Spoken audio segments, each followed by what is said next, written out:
Refined sugar താല്പര്യമില്ലാതാനും എന്നാൽ ഇടയ്ക്ക് മധുരം കഴിക്കുകയും വേണം. അങ്ങനെയുള്ളവർക്ക് പറ്റിയ റെസിപ്പിയാണ് ഇന്നത്തേത്. Dates protein bar. 1/4 കപ്പ് കശുവണ്ടിയും 1/4 കപ്പ് പിസ്തയും ചെറുതായിട്ട് ചോപ്പ് ചെയ്തതും 1/8 കപ്പ് ബദാമും വാൽനട്ടും ചെറുതായിട്ട് ചോപ്പ് ചെയ്തതും കൂടെ നമുക്കൊരു പാനിലേക്ക് കുറച്ച് നെയ്യ് ചേർത്ത് ഒന്ന് റോസ്റ്റ് ചെയ്തെടുക്കാം. ലോ ഫ്ലെയിമിൽ ഒരു 5 മിനിറ്റ് നമുക്ക് റോസ്റ്റ് ചെയ്തെടുക്കാം. ആർട്ടിഫിഷ്യൽ സ്വീറ്റ്നസ് ഒന്നും ചേർക്കാത്തതുകൊണ്ട് ഇടയ്ക്കൊക്കെ നമുക്ക് ഈ പ്രോട്ടീൻ ബാർസ് ഉണ്ടാക്കി കഴിക്കാം. നട്ട്സ് റോസ്റ്റ് ചെയ്തതിന് ശേഷം അതൊരു പാത്രത്തിലേക്ക് മാറ്റി വയ്ക്കാം.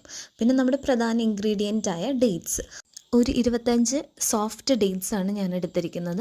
അതൊന്ന് മിക്സിയിലിട്ട് പൾസ് മോഡിൽ ഒരു 2-3 തവണ ക്രഷ് ചെയ്തെടുത്താൽ മതി. ഇല്ലെങ്കിൽ ചെറുതായിട്ടൊന്ന് അരിഞ്ഞെടുത്താലും മതി. പാനിൽ കുറച്ച് നെയ്യ് ഒഴിച്ച് ഇതൊന്ന് റോസ്റ്റ് ചെയ്തെടുക്കുന്നുണ്ട്. അപ്പോൾ നമുക്കിത് കുറച്ച് നാളത്തേക്ക് സ്റ്റോർ ചെയ്ത് വെക്കാനൊക്കെ പറ്റും. നെയ്യും ഡേറ്റ്സും നന്നായിട്ട് കമ്പൈൻ ആയി കഴിഞ്ഞാൽ നമ്മൾ നേരത്തെ റോസ്റ്റ് ചെയ്ത് വെച്ചിരിക്കുന്ന നട്ട്സ് ചേർത്ത് വീണ്ടും നന്നായിട്ടൊന്ന് മിക്സ് ചെയ്ത് കൊടുക്കാം. ഈ നട്ട്സും ഡേറ്റ്സും ഒക്കെ നിങ്ങളുടെ പ്രിഫറൻസ് അനുസരിച്ച് എടുക്കാം. നിങ്ങളുടെ കയ്യിലുള്ള നട്ട്സ് മാത്രം വെച്ചിട്ട് നമുക്കിത് ചെയ്യാം. എല്ലാം നന്നായിട്ട് മിക്സ് ആയതിനു ശേഷം നിങ്ങൾക്ക് ഇഷ്ടമുള്ള ഷേപ്പിലേക്ക് ഇത് കൺവേർട്ട് ചെയ്യാം.